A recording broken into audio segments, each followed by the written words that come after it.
week, you could see lions, tigers, and bears at the San Diego Zoo and Safari Park, but the reopening comes with some changes because of this pandemic. ABC 10 News reporter Cassie Carlisle is your zoo and safari guide on what to expect.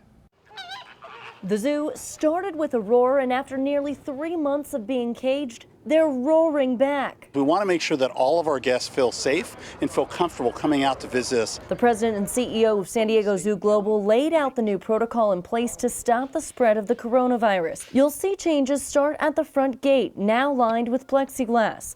Visitors will be asked health questions before entering the park. Visitors are required to wear face coverings except while dining.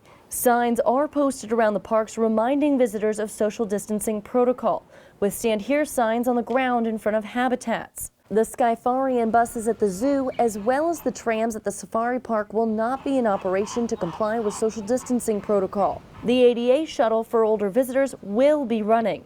The parks will also have a limited capacity. If there's a wait time here to come in, we'll try to communicate that either out here on the boulevard or in advance, trying to prepare people for that. It might be a little bit of a slower entry than they're normally used to. The parks survived the pandemic through donations, and to say thanks, next week donors and members will get to check out the parks ahead of the reopening on the 20th. So we extended every member the entire length of closure so that they get all that time back to enjoy in both the zoo and the safari park. That's good. If you're planning on visiting the zoo or the safari park, make sure that you go online to buy all of your tickets before you arrive.